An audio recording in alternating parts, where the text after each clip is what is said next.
প্রিয় ছাত্রছাত্রী, তোমরা সকলেই জানো যে লকডাউনের কারণে আমরা আমাদের অফলাইন ক্লাস কন্টিনিউ করতে পারছি না। তো তোমাদের যেন কোনো রকম সমস্যা না হয়, তোমরা যেন ঘরে বসে তোমাদের পড়া কন্টিনিউ রাখতে পারো, সেই কথা মাথায় রেখেই আমি তোমাদের অনলাইন ক্লাস শুরু করছি।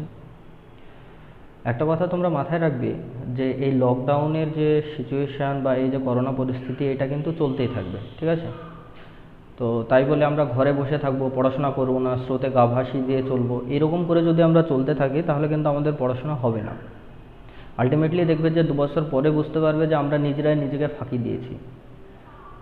তো সেই জন্য যে পরিস্থিতি আসুক না কেন, আমাদেরকে কিন্তু আমাদের পড়া কন্টিনিউ করে যেতে হবে, সে করোনা হোক আর যাই হোক না কেন। তো সেই জন্য আমি তোমাদেরকে অফলাইনে তো ক্লাস নিতে পারছি না, তাই কি করব, আপাতত তো যেহেতু হচ্ছে না, যদি সেরকম পরিবেশ পরিস্থিতি শিথিল হয় তাহলে অবশ্যই অফলাইনে নেব।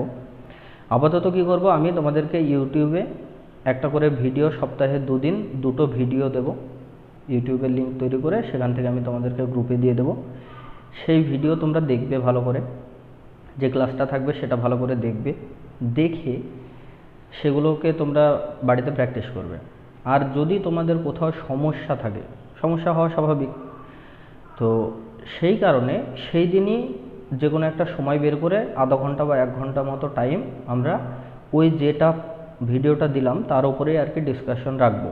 সেখানে তোমাদের যেখানে সমস্যা হবে সেটা বলবে, আমি তোমাদেরকে কোশ্চেন জিজ্ঞেস করব যে যেটা ভিডিও পাঠালাম সেটা তোমরা দেখেছো কি না ঠিকঠাক করে, তো তার জন্য রেসপন্স করতে হবে, ঠিক আছে? তো রেগুলারের পড়া কিন্তু আমি রেগুলার ধরবো, সেই মতো আমি যেটা পড়াচ্ছি বা পড়াবো সেটা কিন্তু তোমরা ক্লিয়ারলি বাড়িতে টাইম করে কিন্তু করে নেবে, নাহলে কিন্তু প্রবলেমে পড়তে হবে। এখন থেকে বারবার বলছি, যেহেতু 12 শুরু হয়ে গেছে, সেহেতু কিন্তু তোমাদেরকে সাথে সাথে তোমাদের পড়া কন্টিনিউ করে যেতে হবে, এই কথা মাথায় রেখো। তো তোমাদেরকে অফলাইনে যে ক্লাস শুরু হয়েছিল সেখানে প্রথম যে চ্যাপ্টারটা হয়েছিল সেটা কমপ্লিট হয়ে গেছে। দ্বিতীয় যে চ্যাপ্টারটা ছিল ইলেকট্রিক ফিল্ড বা তড়িৎ ক্ষেত্র, এই তড়িৎ ক্ষেত্র যে চ্যাপ্টারটা ছিল তার উপরে একটা ক্লাস নেওয়া হয়েছিল। সেই ক্লাসে বেশ কিছু জিনিস আলোচনা করা হয়েছে। তো যদিও আলোচনা করা হয়েছে, তো তবুও মানে পুরনো জিনিসগুলোর সাথে একটা লিঙ্ক তৈরি করার জন্য আমি কিছু কিছু জায়গা যেগুলো আমার মনে হবে প্রয়োজন পরবর্তী জিনিসগুলো কন্টিনিউ করার জন্য, সেগুলো আমি একবার করে আর কি বলে দেবো। সেগুলো তোমরা একবার আর কি দেখে নেবে, সাথে সাথে তোমাদের প্র্যাকটিসও হয়ে যাবে। আর তার সাথে কিন্তু যে নতুন পড়াটা আমি আজকে পড়াবো সেগুলো কিন্তু বাড়িতে ক্লিয়ারলি একদম রেডি করে নিতে হবে। প্রয়োজন হলে তোমরা নোট করবে, কি কি করবে সেটা কিন্তু তোমরা বুঝে নাও, দিয়ে রেডি হয়ে যাও, ঠিক আছে? তো তড়িৎ ক্ষেত্র, এই যে ইলেকট্রিক ফিল্ড বা তড়িৎ ক্ষেত্র, এই জিনিসটা কিন্তু ক্লিয়ারলি যদি বলতে হয় তাহলে আমাদেরকে একটা সূত্র সম্পর্কে প্রত্যেককে জানা দরকার, যেটা আমি অলরেডি এর আগে বলেছি, তোমরা জানো। সেটা কি বলো তো? কুলম্বের সূত্র।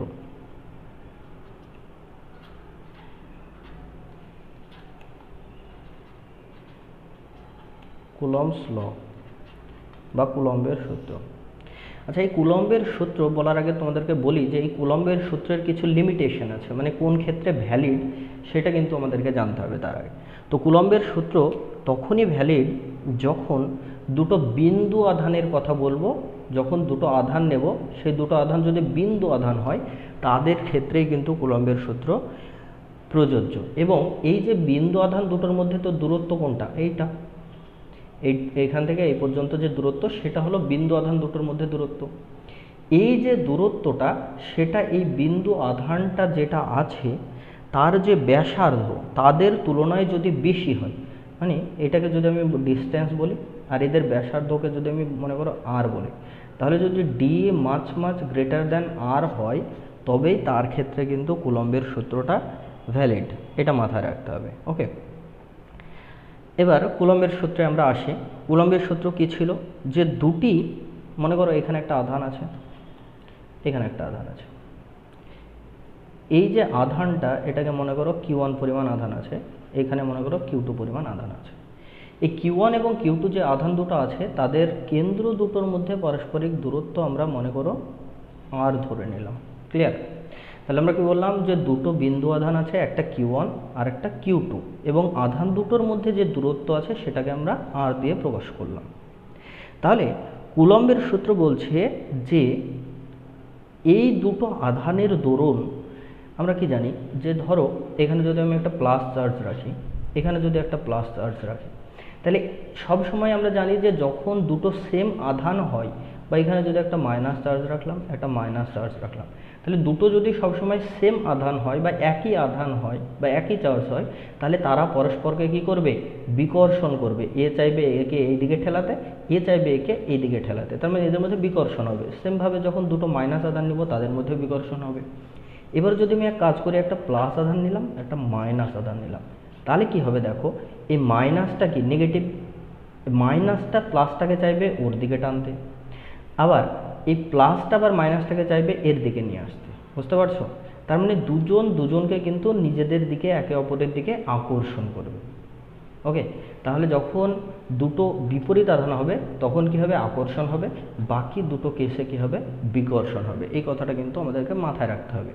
এবার দেখো কুলম্বের সূত্রে বলছে যে এই যে বিকর্ষণ বল বা এই যে আকর্ষণ বল, এটাকে যদি আমরা F দ্বারা প্রকাশ করি, তাহলে দুটো আধানের মধ্যে ক্রিয়াশীল আকর্ষণ বা বিকর্ষণ বল প্রপোর্শনাল টু কি হয়, এদের চার্জ, যে দুটো চার্জ আছে চার্জ দুটোর গুণফল।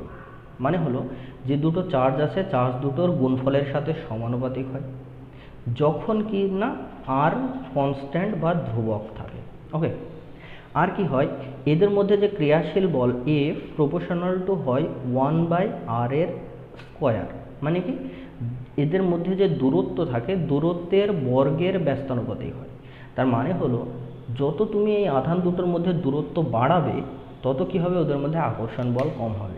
স্বাভাবিক, তোমরা জানো যে তোমাদের বন্ধুদের মধ্যে দেখো যে দূরত্ব যত বাড়ে তত কি হয়, আকর্ষণ বল আস্তে আস্তে কমে যায়, বন্ধুদের মধ্যে যে এটা হয় আর কি। তো সেরকমই ব্যাপার এখানে, যে যত ডিস্টেন্স বাড়বে তত ওদের মধ্যে আকর্ষণ বলটা কমে যাবে। তাহলে এই দুটোকে যদি আমরা একসাথে কম্বাইন করে লিখি তাহলে কি হবে, F proportional to Q1 Q2 by R square. আমরা কি জানি প্রপোর্শনালিটি কনস্ট্যান্ট যখন তুলতে হয় প্রপোর্শনাল চিহ্ন, তখন একটা কনস্ট্যান্ট লাগে, সেটাকে আমি K ড্যাশ দিয়ে যদি বলি K Q1 Q2 by R square. এই যে K ড্যাশ যেটা পেলাম এখানে, K ড্যাশ যেটা পেলাম, কে ড্যাশটা কি, কে ড্যাশটা একটা হলো ধ্রুবক রাশি, তাই তো? এই ধ্রুবকটাকে বলা হয় স্থির তড়িৎ ধ্রুবক বা কুলম্ব ধ্রুবক। বোঝা গেল? এই কেটার মানটা আবার দুটো বিষয়ের উপরে নির্ভর করে। কি কি বিষয়ের উপরে নির্ভর করে? এক নম্বর যে বিষয়ের উপর নির্ভর করে সেটা হচ্ছে তুমি কোন ইউনিটে কাজটা করছো, মানে কি সিজিএস নাকি এসআই। তাহলে সিজিএস ইউনিটে করলে কে এর মান একরকম হবে, কে ড্যাশের মান, এসআই ইউনিটে করলে কে ড্যাশের মান অন্যরকম হবে। ঠিক আছে, আরেকটা বিষয়ের উপরেও নির্ভর করে, সেটা কি, সেটা হচ্ছে যে এই যে চার্জ দুটো নিয়েছো, এই চার্জ দুটোর মাঝে তো একটা মিডিয়াম থাকে। এখানে যদি আমি এয়ার মিডিয়াম নিই সেটা একটা কেস, এখানে যদি এয়ার মিডিয়াম না নিয়ে মনে করো মাইকার প্লেট সাজিয়ে রেখে দিলাম, সেটা একটা হতে পারে, বা অন্য কোনো একটা জিনিস দিয়ে এর মাঝে সেপারেট করে রাখলাম, সেরকম হতে পারে। তাহলে এদের মাঝে যে মিডিয়াম থাকে বা মাধ্যম থাকে তার উপরে কিন্তু কুলম্বের সূত্রটা নির্ভর করে। তো চলো যদি আমরা ধরে নিলাম যে সিজিএস সিস্টেমের ক্ষেত্রে যদি বলি, তাহলে যখন আমরা সিজিএস সিস্টেমের কথা বলবো, সিজিএস সিস্টেমের ক্ষেত্রে কি হয় দেখো, সিজিএস সিস্টেমের ক্ষেত্রে কে ড্যাশকে লেখা হয়, কে ড্যাশ ইজ ইকুয়ালস টু লেখা হয় 1/k। এই যে কে যে রাশিটা আছে সেটাকে বলা হয় মাধ্যমের তড়িৎ ভেদ্যতা। তাহলে এই কে যে রাশিটা আছে সেটাকে বলা হয় মাধ্যমের তড়িৎ ভেদ্যতা। সিজিএস সিস্টেমের ক্ষেত্রে কি বললাম, কে ড্যাশ ইজ ইকুয়ালস টু লেখা হয় 1/k। ওকে, এবার একটা জিনিস মনে রাখো যে কে এর একটা তো মান আছে, যদি এয়ার মিডিয়াম থাকে, মানে এই দুটো চার্জের মাঝের যে মাধ্যমটা আছে এটা যদি এয়ার হয় বা বায়ু হয় বা শূন্য মাধ্যম হয়, ঠিক আছে, এয়ার বা শূন্য মাধ্যম যদি হয় তাহলে কে এর যে মান হয় সেটা হয় 1 ইউনিট হয়। তাহলে কে এর মান যদি 1 হয় সিজিএস সিস্টেমের ক্ষেত্রে, তাহলে এই ফর্মুলাটা আমরা কিভাবে লিখতে পারি দেখো, F is equals to K dash Q1 Q2 by তো আর স্কোয়ার। তাহলে এই কে ড্যাশ ইজিকস টু কি বললাম, সিজিএস সিস্টেমের ক্ষেত্রে কি হয় 1/k Q1 Q2 by R square হয়।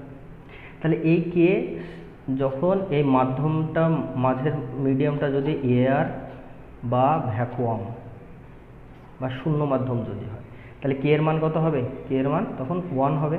তাহলে কে এর মান যদি 1 হয় তাহলে এফ ইজিকস টু আমরা কি লিখতে পারি 1 মানে কি লেখার দরকার নেই, লিখলাম না, বাদ। তাহলে Q1 Q2 by R square.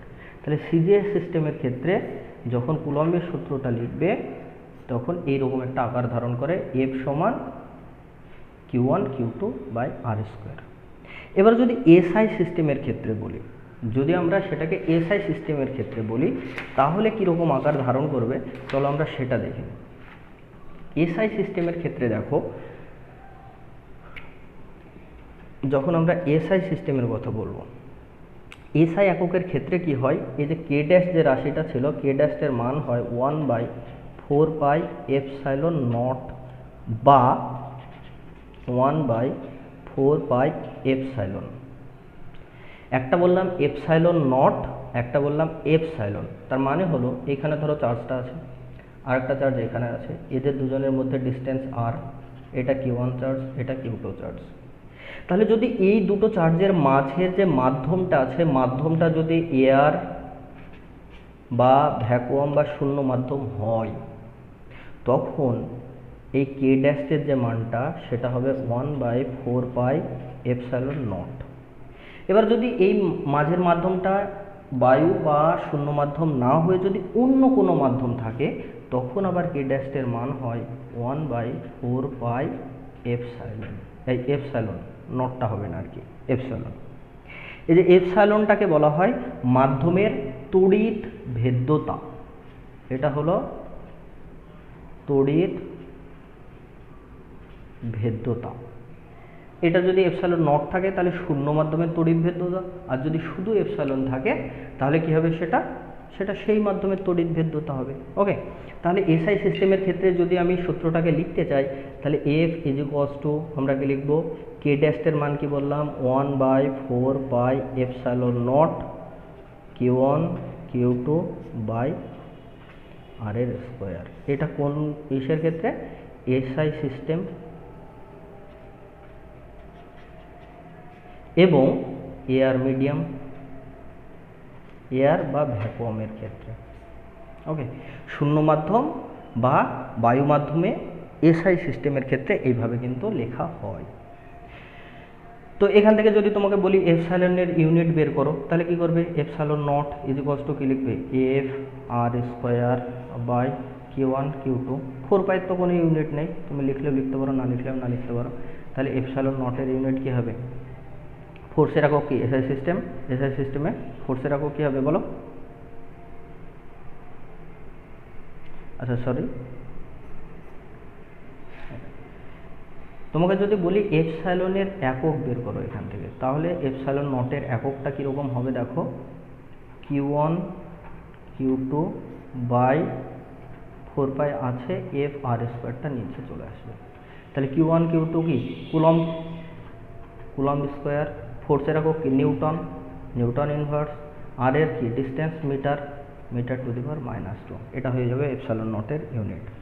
R epsilon নটের একটা মান আছে, ঠিক আছে, এপসাইলন নটের মান হলো 8.854 × 10⁻⁻12 ইউনিট। তো এটা coulomb square, newton inverse, metre to the power -2। Okay, এটা কিন্তু মাথায় রাখবে। আচ্ছা, শুধু এপসাইলন নটের মানটা তো মনে রাখলে হবে না, 1/4πε0 মানটা মনে রাখো। তার মানে কি 1/4 × পাই × এপসাইলন নটের এটা 8.854 × 10⁻⁻12। এটার মান হলো 9 × 10⁻9। ওকে, এটার মানটাও কিন্তু মনে রেখো, তোমরা কাজে দেবে। আচ্ছা, যাই হোক, তো এইটুকু হচ্ছে মোটামুটি আমাদের কুলম্বের সূত্রের বেসিক আলোচনা। এবার কুলম্বের সূত্র আলোচনা করলাম, এবার কুলম্বের সূত্রের ভেক্টর রূপটা তোমাদেরকে জানতে হবে যে কিভাবে ভেক্টরের আকারে রিপ্রেজেন্ট করা হয়, সেটা আমি অলরেডি আলোচনা করেছি। তারপরে তোমার মনে করো যে এই স্থির তড়িৎ যে আকর্ষণ বল আছে এবং মহাকর্ষ বল, এদের মধ্যে কম্পারেটিভ যে আলোচনা, সাদৃশ্য বৈসাদৃশ্য, এগুলো আলোচনা করেছি, একবার দেখে নেবে। তো এবার আমরা একটু মেন জায়গায় যাই আর কি, যে আজকের যেটা মেন জায়গা সেই জায়গায় যাই।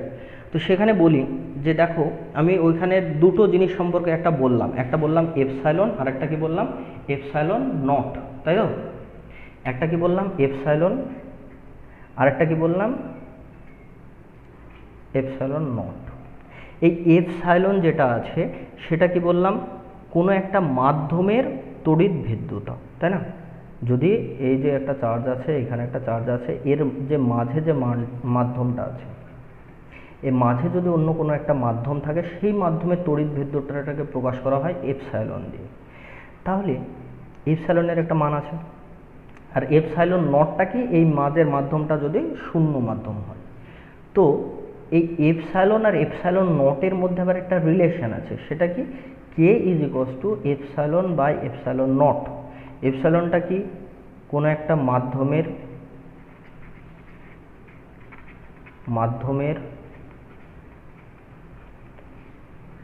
তড়িৎ ভেদ্যতা বাই শূন্য মাধ্যমের তড়িৎ ভেদ্যতা, তাই কি না?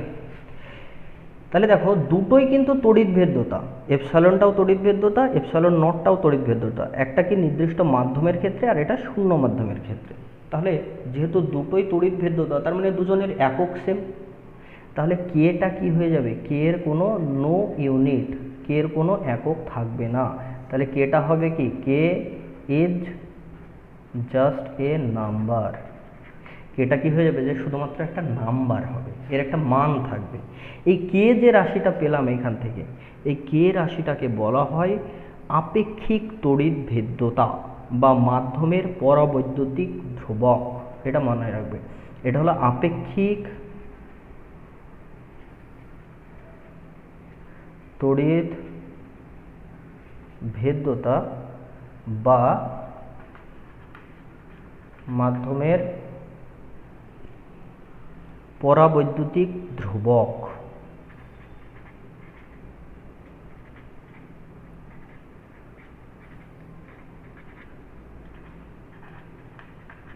ওকে, আপেক্ষিক তড়িৎভেদ্যতা বা মাধ্যমের পরাবৈদ্যুতিক ধ্রুবক, এটা হলো কি।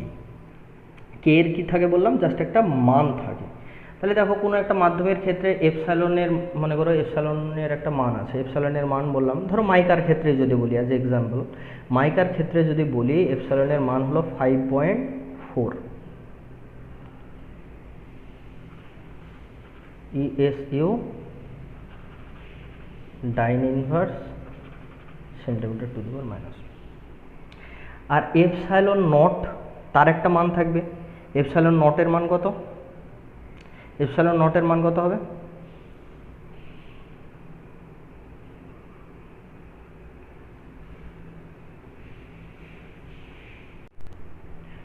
আচ্ছা কুলম্বের সূত্রের ক্ষেত্রে তো তোমরা দেখলে যে যদি দুটো চার্জ থাকে, মনে করো এখানে একটা চার্জ আছে আর এখানে একটা চার্জ আছে, এরকম দুটো যদি চার্জ থাকে, তাহলে তাদের মধ্যে ক্রিয়াশীল আকর্ষণ বল বা বিকর্ষণ বল কত, সেটা F সমান K dash Q1 Q2 by R square, এই ফর্মুলার সাহায্যে বের করে দিলে। এবার যদি তোমাকে আমি বলি যে মনে করো এরকম দুটো চার্জ না, অনেকগুলো চার্জ আছে, মনে করো এখানে একটা চার্জ আছে, সেটাকে আমি ধরে নিলাম Q1 চার্জ, ঠিক আছে। এর এইখানে একটা চার্জ আছে, এখানে একটা চার্জ আছে, এখানে একটা চার্জ আছে, এখানে একটা আছে, এখানে একটা আছে। তাহলে এইরকমভাবে যদি অনেকগুলো চার্জ যদি ছড়িয়ে থাকে, তাহলে এই যে চার্জটা আছে, এই চার্জের উপরে এই চার্জটা, এইটা এইটা এইটা এইটা, এই চার্জগুলোর দরুন তো এর উপরে একটা ক্রিয়াশীল হয় আকর্ষণ বল, নাহলে বিকর্ষণ বল, কিছু তো একটা কাজ করবে। তাহলে তার মান কত, তাহলে সেইটা কিভাবে নির্ণয় করবে, সেইটাকে বলা হয় অ্যাকচুয়ালি উপরিপাতন নীতি বা সুপারপজিশন প্রিন্সিপাল, ঠিক আছে। মানে যখন অনেকগুলো চার্জ থাকবে, এই অনেকগুলো চার্জের দরুন এই চার্জটার উপরে ক্রিয়াশীল কত বিকর্ষণ বল বা আকর্ষণ বল কাজ করছে, সেইটা কিন্তু নির্ণয় করা যায় সুপারপজিশন প্রিন্সিপালের সাহায্যে। সেইটা কিভাবে করা যায় সেটা কিন্তু আমাদেরকে দেখতে হবে। তো চলো সেইটা আমরা একটু দেখে নিই। মনে করো যে আমি এইখানে একটা টেস্ট চার্জ রেখেছি, যেটার আমি নাম দিলাম Q1। এই Q1 চার্জটাকে ঘিরে এর আশেপাশে বললাম অনেকগুলো চার্জ আছে, একটা নাম দিলাম Q2, একটা নাম দিলাম Q3, এইদিকে একটা দিয়ে দিলাম Q4, এখানে একটা দিয়ে দিলাম Q5। এইভাবে অনেকগুলো চার্জ আমি রেখে দিলাম। মনে করো এরকম যেতে যেতে n সংখ্যক চার্জ আছে, মনে করো এরকম অনেকগুলো চার্জ ছড়িয়ে আছে, এখানে মনে করো Qn চার্জ আছে। তাহলে এই চার্জটা পজিটিভ যদি হয়, এ যদি পজিটিভ চার্জ হয় তাহলে এদের মধ্যে বিকর্ষণ হবে। এই চার্জটা যদি নেগেটিভ হয়, এ যদি পজিটিভ হয়, তাহলে এদের মধ্যে কি হবে? আকর্ষণ বল কাজ করবে। এইভাবে প্রত্যেকটা চার্জের দরুন এর সাথে কি পরিমাণ আকর্ষণ বা বিকর্ষণ বল কাজ করছে সেইটা ক্যালকুলেশন করে যদি আমি যোগ করে দিই, তাহলেই তো লব্ধি আমার যে নেট এর উপরে কি পরিমাণ বল কাজ করছে সেটা পেয়ে যাব, তাই না? মানে এর দরুন এর উপরে কি পরিমাণ বল কাজ করছে সেটা লিখলাম, এর দরুন এর উপরে কি পরিমাণ বল কাজ করছে সেটা লিখলাম, এর দরুন এর উপরে, এর দরুন এর উপরে, এর দরুন এর উপরে, এইভাবে প্রত্যেকটা চার্জের জন্য এর উপরে কি পরিমাণ বল কাজ করছে সেটা আমি যোগ যোগ যোগ করে যদি লিখে চলে যাই, তাহলেই তো আমি লব্ধি বলটা পেয়ে যাব। পাবো কিনা বলো? তো ধরলাম এর উপরে যে পরিমাণ টোটাল বল কাজ করবে সেটাকে আমি প্রকাশ করলাম F1 দিয়ে। ওকে, F1 দিয়ে প্রকাশ করব।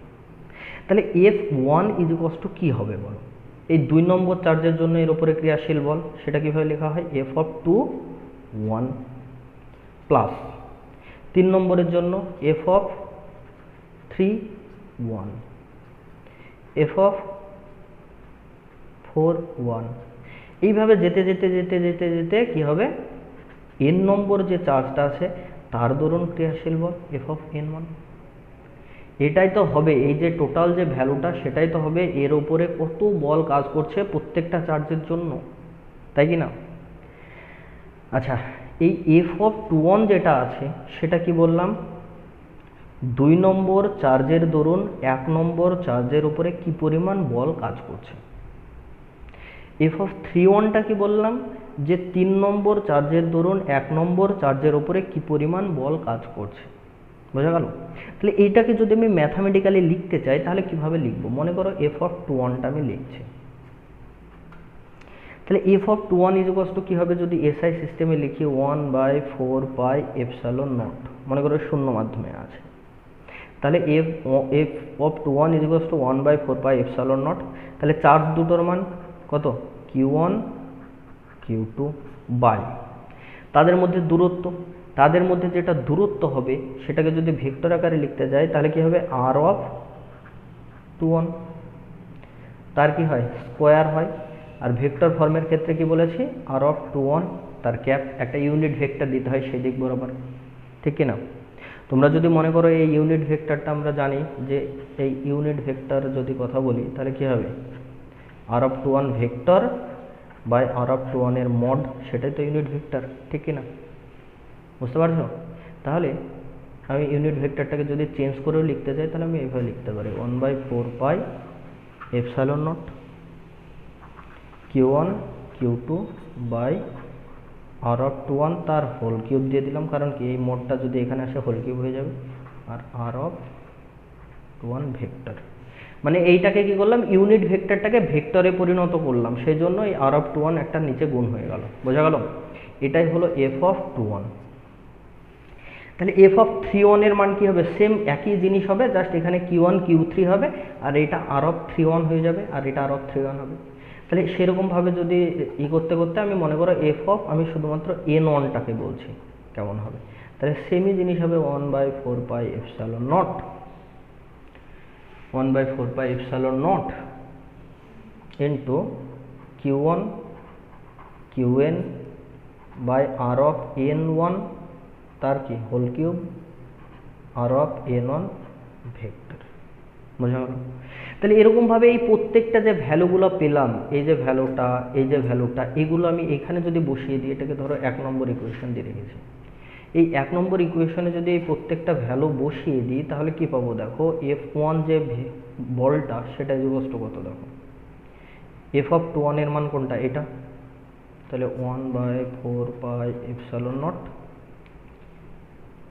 Into Q1 Q2 by R of 2 1 তার whole cube R of 2 1 vector plus 2 নম্বরটার জন্য এরকম, 3 নম্বরটার জন্য এরকম, আমি n নম্বর টার্মটার জন্য কত হবে এই fn1 এর মানটা কত হবে সেটা লিখছি। সেম ভাবে 1/4 pi epsilon naught Q1 Qn by R of n1 তার whole cube R of n1 vector. বুঝা গেল? তাহলে দেখো এরপরে আমি কি করতে পারি, প্রত্যেকটা টার্মের মধ্যে থেকেই তো এই টার্মটা কি কমন যাবে, তাহলে আমরা লিখতে পারি 1/4 pi epsilon naught Q1 Q2 by R of 2 1 তার whole cube R of 2 1 vector plus দ্বিতীয় টার্মটার জন্য এরকম থাকবে, লিখবো কি? লিখছি না, লাস্ট টার্মটার জন্য লিখছি Q1 Qn by R of n1 তার whole cube R of n1 vector. এই যে টোটাল যে মানটা পেলাম, এই যে টোটাল যে মানটা পেলাম, টোটাল যে ভ্যালুটা পেলাম, সেটাই হলো অ্যাকচুয়ালি 1 নম্বর যে চার্জটা ছিল, এই যে 1 নম্বর যে চার্জটা ছিল, এই 1 নম্বর চার্জের উপরে এই চার্জের দরুন ক্রিয়াশীল বল এর এর এর এর এভাবে প্রত্যেকটা চার্জের দরুন ক্রিয়াশীল কত বল কাজ করছে, টোটাল কত বল কাজ করছে, সেইটাই হলো অ্যাকচুয়ালি এই যে ভ্যালুটা পাচ্ছি f অফ 1 = এইটা। ওকে, এই ক্যালকুলেশনটা কিন্তু তোমাদেরকে করা শিখতে হবে। যাই হোক, এইটা ছিল আমাদের সুপারপজিশন প্রিন্সিপাল। ওকে, এবারে দেখো, এবার আমি এই এতক্ষণ পর্যন্ত যে জিনিসগুলো বললাম সেখানে কিন্তু আমি প্রত্যেক ক্ষেত্রে ধরে নিয়েছি একটা চার্জ আছে, এর উপরে হয় একটা চার্জের দরুন ক্রিয়াশীল বল কত, বা এই একটা চার্জ আছে এর উপরে অনেকগুলো আশেপাশে চার্জ এরকম ডিসক্রিট চার্জ আছে। ডিসক্রিট মানে কি? সেপারেট চার্জ বা ইউনিট মানে পয়েন্ট চার্জ আছে, তাদের দরুন ক্রিয়াশীল বল কত, এরকম। কিন্তু যদি তোমার কাছে আমি এইরকম একটা প্রবলেম দিয়ে দিই যে মনে করো কোথাও একটা নির্দিষ্ট রিজিয়নে কিছু পরিমাণ চার্জ ছড়িয়ে আছে, ইউনিফর্মলি ছড়িয়ে আছে, বুঝতে পারলে? মনে করো এইটা একটা শিট, এই যে শিটটা আছে এই শিটটার উপরে আমি কি করলাম, কিছু পরিমাণ চার্জকে একদম ডিস্ট্রিবিউট করে দিলাম, ছড়িয়ে দিলাম, দিয়ে এখানে এই পেজটাকে আমি এইভাবে রাখলাম, দিয়ে বললাম এইখানে আমার একটা চার্জ আছে, এই চার্জটার উপরে এইখানে যে পরিমাণ চার্জ আছে তার দরুন এই চার্জটার উপরে কি পরিমাণ বল কাজ করছে সেইটা বের করো। তখন কি তুমি এই ফর্মুলা লাগিয়ে কাজে লাগিয়ে কি করতে পারবে? পারবে না। তার কারণ কি? চার্জটা এর উপরে ইউনিফর্মলি ছড়িয়ে আছে। তাহলে এই ইউনিফর্মলি ছড়িয়ে থাকা চার্জের দরুন এইখানে যদি আমি একটা চার্জ নিই বা আধান নিই, তার উপরে কত পরিমাণ বল কাজ করবে, সেটা আকর্ষণ বল হতে পারে, সেটা বিকর্ষণ বল হতে পারে, সেইটা কত কাজ করবে সেইটা এবার আমাদেরকে একটু ক্যালকুলেশন করার চেষ্টা করতে হবে। তাহলে এবার যে ক্যালকুলেশনটা আমরা করার চেষ্টা করব সেটা হচ্ছে, যখন কোথাও নিরবিচ্ছিন্নভাবে বণ্টিত আধান থাকবে তার দরুন ক্রিয়াশীল বল। তাহলে এবার যে বিষয়টা আছে সেটা হচ্ছে ফোর্স ডিউ টু কন্টিনিউয়াস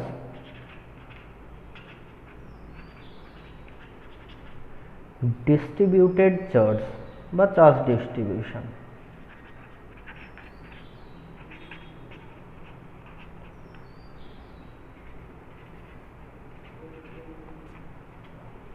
মানে বললাম কি, যে যদি কোথাও ইউনিফর্মলি চার্জ ছড়িয়ে থাকে তার দরুন কোথাও অন্য একটা পয়েন্টে কি পরিমাণ বল কাজ করছে সেইটা আমাকে বের করতে হবে। আচ্ছা, এইরকম সিচুয়েশনটাই যে বলটা কাজ করবে কোনো একটা চার্জের উপরে, সেইটা তিনটে কেস হতে পারে। কীরকম? মনে করো এরকম একটা লাইন আছে, এই লাইনের উপরে আমি চার্জগুলোকে ছড়িয়ে দিয়েছি, দিয়ে আমি এইখানে একটা আধান ধরেছি, দিয়ে বললাম এই লাইনে যে চার্জগুলো আছে সেই চার্জগুলোর দরুন এই যে আধানটা আছে তার উপরে কত পরিমাণ বল কাজ করছে সেইটা বের করো। তাহলে এইটা কি বলতে পারি আমরা? এইটাকে বলতে পারি যে একমাত্রিক তল, যার শুধুমাত্র দৈর্ঘ্য আছে। তাহলে এরকম একমাত্রিক তলে যদি কোথাও কোনো আধান ছড়িয়ে থাকে তাহলে তার দরুন এর উপরে কত পরিমাণ বল কাজ করছে সেটা বের করতে হবে, বের করা শিখতে হবে। আচ্ছা সেরকম না থেকে যদি আমি বলি এইরকম একটা শিট আছে, পেজ আছে, এই পেজের উপরে মনে করো বা এরকম একটা সারফেস আছে, এই সারফেসের উপরে কিছু পরিমাণ চার্জ আছে, ছড়িয়ে আছে কন্টিনিউয়াসলি, তার দরুন এইখানে আমি একটা চার্জ রাখলাম, দিয়ে তার উপরে কি পরিমাণ বল কাজ করছে সেটা বের করো। তাহলে কি বলবে, এইটা হচ্ছে যে দ্বিমাত্রিক তলে চার্জ ছড়িয়ে থাকার দরুন তার জন্য ক্রিয়াশীল বল। এখানে যদি মনে করো আমি একটা কিউব নিলাম, এখানে একটা কিউব নিলাম, তাহলে এই কিউবের ভেতরে যদি আমি চার্জ দিয়ে দিই বা এরকম যদি একটা বস্তু দিয়ে দিই, এখানে মনে করো কোনো একটা 3 ডাইমেনশনাল বডি আছে, তাহলে সেখানে যদি চার্জ দিয়ে বললাম যে এইখানে একটা টেস্ট চার্জ রাখলাম, দিয়ে বললাম এর উপরে কত পরিমাণ বল কাজ করছে সেইটা বের করো, তাহলে সেটা তখন কি হয়ে যাবে, ত্রিমাত্রিক কেস, তাই না? তাহলে আমাদেরকে 3টে কেস আমাদেরকে কিন্তু এইখানে করতে হবে। কি কি 3টে কেস বললাম? প্রথম যে কেস সেটা হলো 1D চার্জ ডিস্ট্রিবিউশন,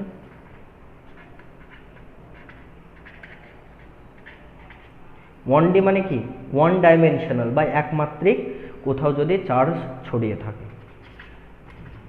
তারপরে 2D চার্জ ডিস্ট্রিবিউশনের জন্য 3 নম্বর যে কাজ করব সেটা হলো 3D চার্জ ডিস্ট্রিবিউশনের জন্য, মানে কোথাও যদি ত্রিমাত্রিক তলে যদি চার্জ ছড়িয়ে থাকে তার জন্য কি পরিমাণ বল কাজ করবে সেইটা আমাদেরকে বের করতে হবে। ওকে, তাহলে চলো আমরা প্রথমে কি করব, যদি কোথাও 1 ডাইমেনশনাল কোনো বস্তুতে বা কোনো একটা ওয়্যার, একটা যদি তারের কথা ভাবি, মনে করো এখানে একটা তার আছে, এই তারের যদি আমি চার্জকে ছড়িয়ে দিই, কীভাবে ছড়াতে পারি, মনে করো এখানে পজিটিভ চার্জ দিয়ে দিলাম, তাহলে পুরো তারটা জুড়ে কী হবে, পজিটিভ চার্জ থাকবে। তাহলে এই তারে যে চার্জ আছে তার দরুন মনে করো এখানে আমি একটা চার্জ নিলাম, এই চার্জের উপরে কি পরিমাণ বল কাজ করবে সেইটা বের করতে হবে। তাহলে সেটা হয়ে গেল কি বলতো, রৈখিক আধান বণ্টন এর দরুন ক্রিয়াশীল বল। ওকে, তাহলে প্রথম যে কেসটা করব, কেস 1, সেটা কি, রৈখিক আধান বণ্টনের দরুন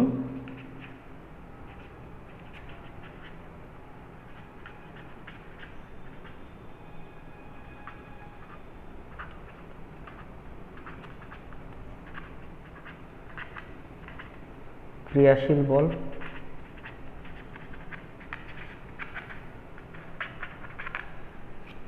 ক্লিয়ার? রৈখিক আধান বণ্টনের দরুন ক্রিয়াশীল কি পরিমাণ বল কাজ করবে সেইটা আমরা কিন্তু দেখব এবার। তাহলে আমরা ধরে নিতে পারি যে আমি এইখানে মনে করো এরকম একটা ওয়্যার আছে, আমি ধরে নিলাম। আমি এরকম ছবিটা কেন আঁকলাম, কারণ এই ওয়্যারটা একটা স্ট্রেট ওয়্যার হতে পারতো, এরকম একটা স্ট্রেট ওয়্যার আছে সেরকম হতে পারতো, বা এরকম র্যান্ডামভাবে থাকা একটা বক্রতারও হতে পারে। তাহলে এর উপরে মনে করো কিছু পরিমাণ চার্জ আমরা দিয়ে দিলাম, মনে করো এর উপরে একটা প্লাস চার্জ এর উপরে ইউনিফর্মলি ছড়িয়ে দিলাম। তাহলে এই যে ওয়্যারটা আছে এর উপরে ইউনিফর্মলি চার্জ ছড়িয়ে আছে, দিয়ে কি বললাম যে এইখান থেকে, এই তার থেকে মোটামুটি আর দূরত্বে, মনে করো এই তার থেকে এইখান থেকে মনে করো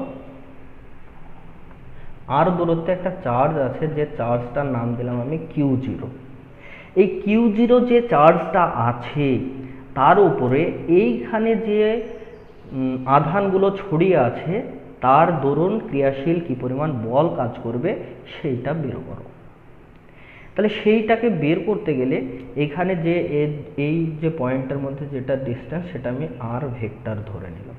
ওকে, তাহলে এবার বোঝো বিষয়টা, যে আমি যদি ধরি এখানে টোটাল তারটার দৈর্ঘ্য মনে করো যদি আমি L ধরি, আর এই টোটাল তারে যদি আমি ধরলাম যে Q পরিমাণ যদি চার্জ ছড়িয়ে থাকে, বুঝলে, যদি আমি ধরলাম এই তারটার দৈর্ঘ্য L আর এই L তারে টোটাল Q পরিমাণ চার্জ ছড়িয়ে আছে, তাহলে এর একক দৈর্ঘ্যে কি পরিমাণ চার্জ ছড়িয়ে আছে সেটাকে আমরা বের করতে পারবো না?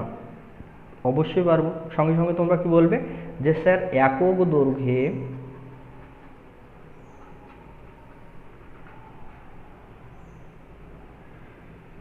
ছড়িয়ে যে পরিমাণ চার্জ আছে তার পরিমাণ টোটাল চার্জ বা টোটাল যে পরিমাণ চার্জ আছে এই তারটাই সেইটা বাই টোটাল তারের দৈর্ঘ্য, ঠিক না? টোটাল যে পরিমাণ চার্জ আছে বাই টোটাল দৈর্ঘ্য, সেটাই হলো একক দৈর্ঘ্যে যে পরিমাণ চার্জ ছড়িয়ে আছে।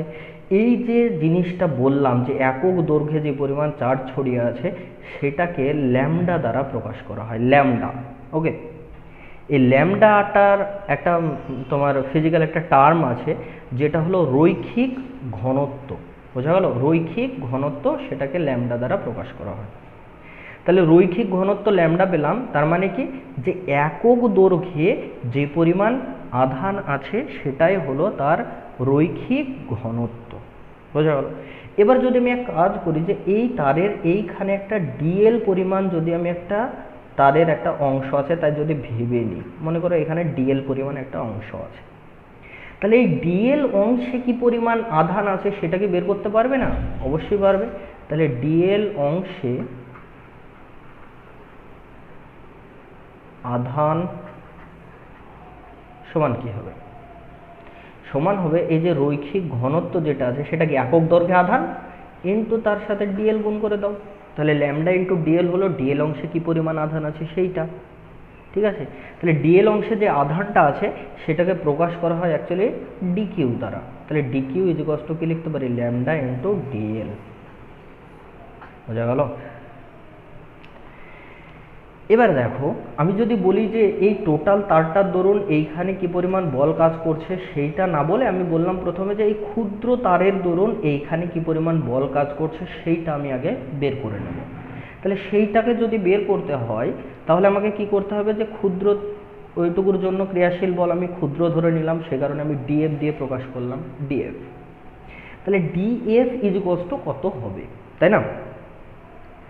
তাহলে ডিএফ ইজ ইকুয়ালস টু যেটা হবে এসআই সিস্টেমে 1/4 পাই এপসাইলন নট হয়ে গেল ইন্টু, এবার এই ডিএল অংশে যে পরিমাণ চার্জ ছিল সেইটা, ডিএল অংশে যে পরিমাণ চার্জ আছে সেটা কি ডিকিউ ইন্টু এইখানে যে চার্জ আছে সেটা কত Q0, মানে Q1 Q2 হয়ে গেল, বুঝলে তো? বাই তাদের মধ্যে যে ডিস্টেন্স, ডিস্টেন্স কত? আর এর স্কোয়ার। যেহেতু আমরা ভেক্টর এসে করছি, সিস্টেমে করছি, সেজন্য সেই দিক বরাবর ইউনিট ভেক্টরটাও লিখতে হবে। বোঝা গেল? তাহলে ডিকিউ ইজ ইকুয়ালস টু তো আমরা জানি 1/4 pi epsilon naught into dq is equals to কত? Lambda into dl into Q0 থাকলো বাই আর এর স্কোয়ার ইন্টু আর ক্যাপ। এইটা হলো কি বলতো ডিএফ। ডিএফ মানে কি? এই ডিএল লেন্থে যে পরিমাণ চার্জ আছে তার দরুন এই Q0 চার্জের উপরে কি পরিমাণ বল কাজ করছে সেটা বলতে পারলাম। এবার যদি তোমাকে বলি যে টোটাল তারের জন্য তাহলে এর উপরে কি পরিমাণ বল কাজ করেছে সেইটা বলো, তাহলে তুমি কি বলবে যে স্যার তাহলে তো এই ডিএল এর জন্য আমি জানি, তাহলে এগুলোকে আমরা এরকম ক্ষুদ্র ক্ষুদ্র ক্ষুদ্র ক্ষুদ্র ডিএল এর সমষ্টি ভাবতে পারি, তাহলে তাদের দরুন যে পরিমাণ চার্জ হবে সেইটা। তাহলে সেইটা করার জন্য আমাদেরকে ইন্টিগ্রেশন লাগাতে হয়। ইন্টিগ্রেশন মানে কি? খুব ক্ষুদ্র ক্ষুদ্র জিনিসকে জোড়া, তাই কি না? জানো?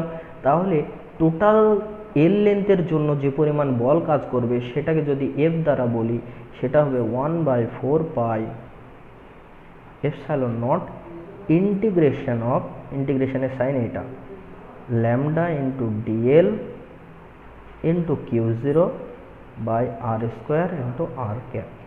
ওকে, এবার দেখো এইখানে Q0টা কি? একটা ধ্রুবক জিনিস, তাই না? তাহলে Q0টা কি হয়ে যাবে? আমার বাইরে বেরিয়ে যাবে। তাহলে Q0 by 4 pi epsilon naught integration of lambda into dl by R square into R cap. এইটা হয়ে গেল টোটাল যে পরিমাণ, এই টোটাল তারটার জন্য এই চার্জের উপরে, এই টোটাল তারটার জন্য, তো টোটাল তারে যে পরিমাণ আধান আছে তার জন্য এর উপরে কি পরিমাণ বল কাজ করছে সেইটা হয়ে গেল এইটা। এটা কোন সিস্টেমে করলাম? আমরা এসআই সিস্টেমে করলাম। এবার যদি তুমি যদি বলো যে স্যার তাহলে সিজিএস সিস্টেমে এই ক্রিয়াশীল বলটার মান কত হবে, তাহলে সিজিএস সিস্টেমে কি হয়? F0 F সিজিএস সিস্টেমের ক্ষেত্রে লিখে দিয়েছি। তাহলে F ইজ ইকুয়ালস টু কি হবে? এই 1/4 পাই এপসাইলন নট টার্মটা থাকবে? থাকবে না। তাহলে integration lambda dl by R square into R cap. এটা হয়ে যাবে কি আমার সিজিএস সিস্টেমের ক্ষেত্রে, আর এটা হয়ে গেল আমার এসআই সিস্টেমের ক্ষেত্রে।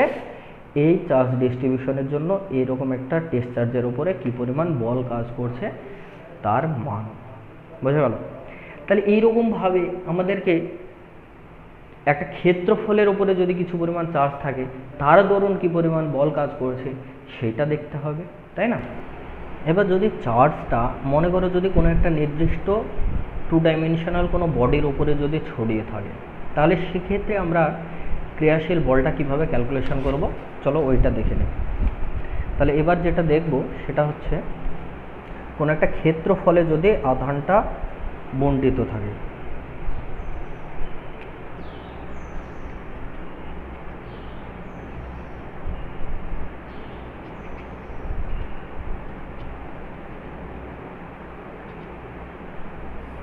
কোনো একটা ক্ষেত্রফলের উপরে যদি আধানটা বণ্টিত থাকে তাহলে সেক্ষেত্রে ক্রিয়াশীল বলটা কিভাবে হবে সেটা মনে করো। এখানে আমি র্যান্ডম এখানে একটা ক্ষেত্রফল ধরে নিলাম এইটা, তাহলে এর উপরে চার্জটা নিশ্চয়ই ছড়িয়ে আছে, তাহলে এর উপরে চার্জটা মনে করো এইভাবে ছড়িয়ে আছে।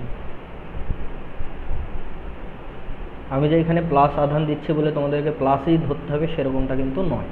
তাহলে এইখানে ধরো যদি আধানটা এইভাবে ছড়িয়ে থাকে তাহলে সেক্ষেত্রে ক্রিয়াশীল বল, এখানে যদি আমি একটা চার্জ রাখি, চার্জটাকে আমরা Q0 ধরে নিলাম, তাহলে এই ক্ষেত্রফলে যে আধানটা বণ্টিত আছে তার দরুন এর উপরে কত পরিমাণ বল কাজ করছে সেইটা যদি আমরা নির্ণয় করতে যাই, তাহলে আমরা কি করব, প্রথমে আমরা ধরে নেব এইখানে একটা খুব ক্ষুদ্র ক্ষেত্রফল ধরে নেব, মানে এই টোটাল যে ক্ষেত্রফলটা আছে সেখান থেকে আমি একটা ছোট্ট অংশ ধরে নিলাম যার ক্ষেত্রফল ধরে নিলাম ds, আর টোটালটার ক্ষেত্রফল মনে করো s।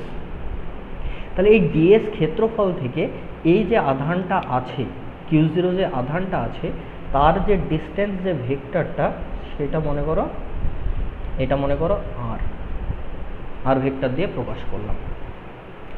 তাহলে প্রথমে আমরা কি করব, এই ds ক্ষেত্রফলে যে আধান আছে তার দরুন Q0 এর উপরে কি পরিমাণ বল কাজ করছে, আর টোটাল ক্ষেত্রফলের দরুন Q0 এর উপরে কি পরিমাণ বল কাজ করছে সেটাই আমার নির্ণয় করার বিষয়।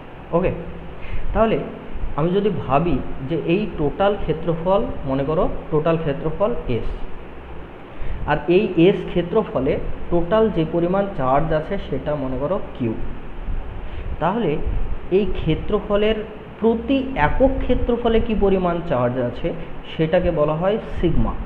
এর আগে যেমন ল্যামডা বললাম, এর ক্ষেত্রে বলা হয় এটাকে সিগমা।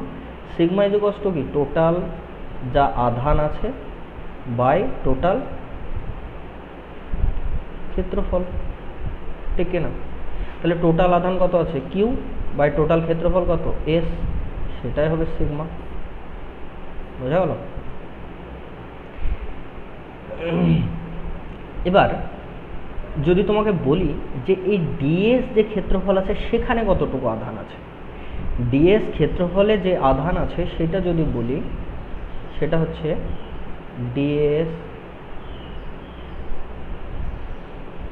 ক্ষেত্রফলে জমা আধান এই যে কত হবে, এটা হবে সিগমা ইনটু ds।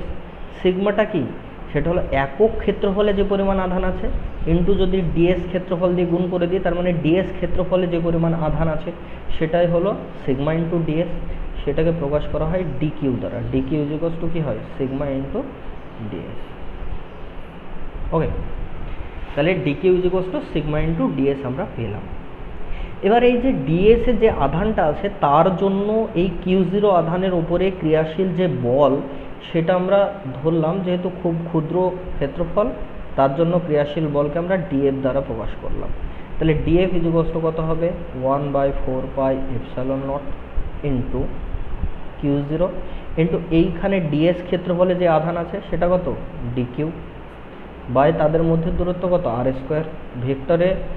ভেক্টর পদ্ধতিতে করছি তাই ইউনিট ভেক্টরটাও দিতে হবে ডিরেকশন কোসাইন হিসাবে। ওকে, তাহলে এটাকে লিখতে পারি df is equal to 1/4πε0 into Q0, dq এর মান কত সিগমা ইন্টু df, তাহলে sigma into df by r² into r cap. Okay, এই যে df যেটা পেলাম সেটা কি পেলাম না ডিএস ক্ষেত্রফলে যে পরিমাণ চার্জ আছে তার দরুন এই Q0 যে চার্জ আছে তার উপরে ক্রিয়াশীল বল। তাহলে টোটাল ক্ষেত্রফলে যে আধান আছে তার জন্য এর উপরে ক্রিয়াশীল বলটাকে আমরা কি দ্বারা প্রকাশ করব, এফ। তাহলে এফ ইজিকস টু কত হবে, সেটা হবে কি না এই টোটাল এই ডিএফ যে ফোর্সটা আছে সেটার ইন্টিগ্রেশন করতে হবে কোথা থেকে কোথায়, এই টোটাল সারফেসের দরুন। বোঝা গেল? সেজন্য এখানে একটা ইন্টিগ্রেশন সাইন, যেহেতু টোটাল সারফেসের দরুন সেজন্য এখানে এস লিখলাম। ওকে, তাহলে Q0 into sigma into ds by R square into R K.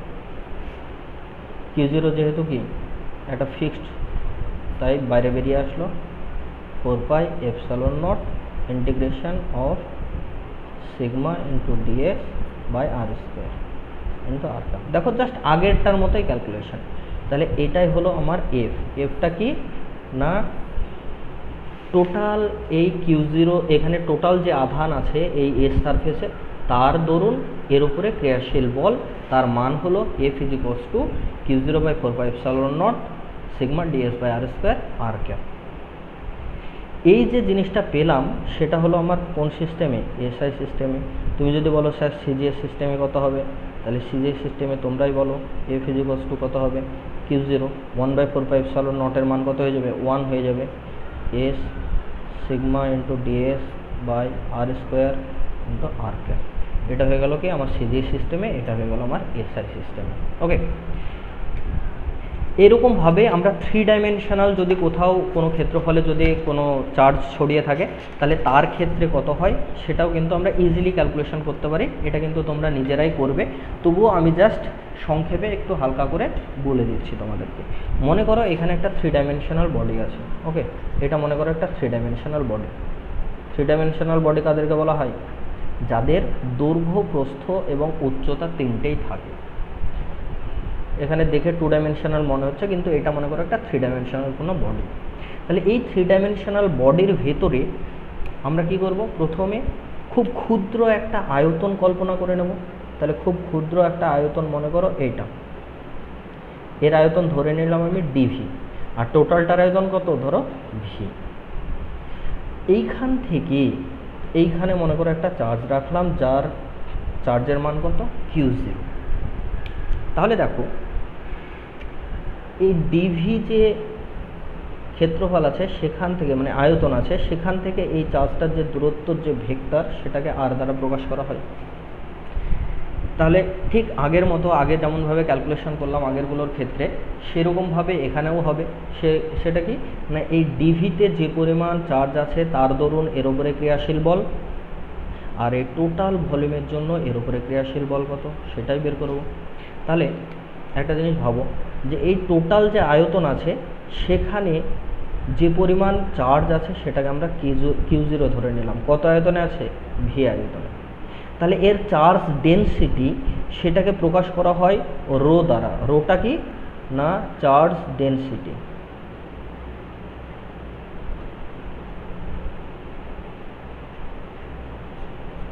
Charge density বা বাংলায় বললে আধান ঘনত্ব। তাহলে আধান ঘনত্ব রো ইজিকস টু কি টোটাল যে পরিমাণ চার্জ আছে বা টোটাল যে পরিমাণ আধান আছে ডিভাইডেড বাই টোটাল ওর আয়তন। বোঝা গেল? সেটা হচ্ছে রো। আর এই রোটাকে যদি আমি আরও সিম্পলি বলি সেটা হচ্ছে একক আয়তনে কি পরিমাণ চার্জ আছে। ওকে, তাহলে আমি যদি বলি ডিভি একক আয়তনে যে চার্জ আছে সেটা হলো রো। তাহলে ডিভি আয়তনে যে চার্জ আছে তার মান কত, তাহলে ডিভি আয়তনে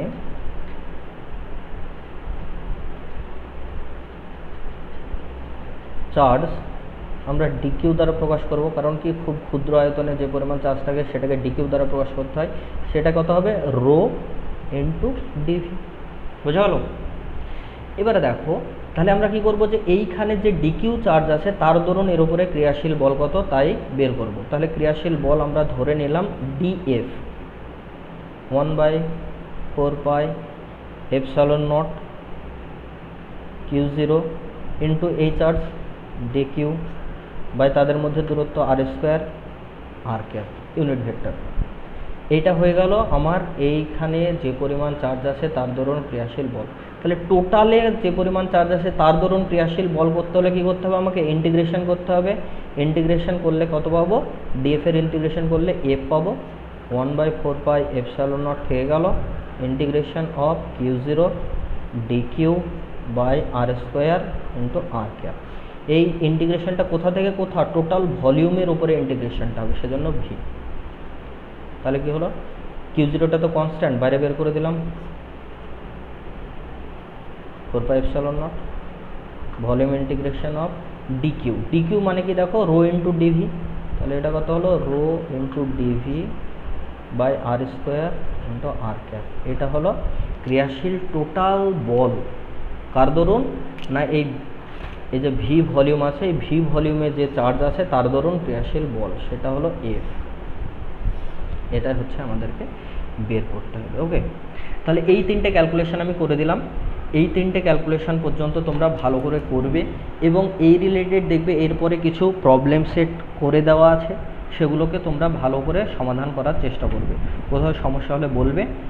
আর দেখি আজকে বা কালকে যে কোনো একটা সময় তোমাদেরকে এই যেটুকু পড়ালাম তার উপরে যদি কোনো সমস্যা থাকে সেটা নিয়ে আলোচনা হবে গুগল মিটে, আর সেখান থেকে কোশ্চেন ধরা হবে যে তোমরা ঠিকঠাক পড়ছো কি না পড়ছো সেটা একটু চেক করার জন্য। ওকে, তো তোমরা প্রত্যেকে কিন্তু গুগল মিটে যে এটা হবে সেখানে কিন্তু আসবে, সেখানে আর কি আরও ডিটেলসে কিছু প্রয়োজন হলে সেগুলো আলোচনা করা হবে। তো আপাতত এই পর্যন্ত তোমরা ক্লিয়ারভাবে পড়ে নাও, আর এরপরের ক্লাসে বাকি পার্টগুলো কিন্তু আমরা আলোচনা করব। ওকে।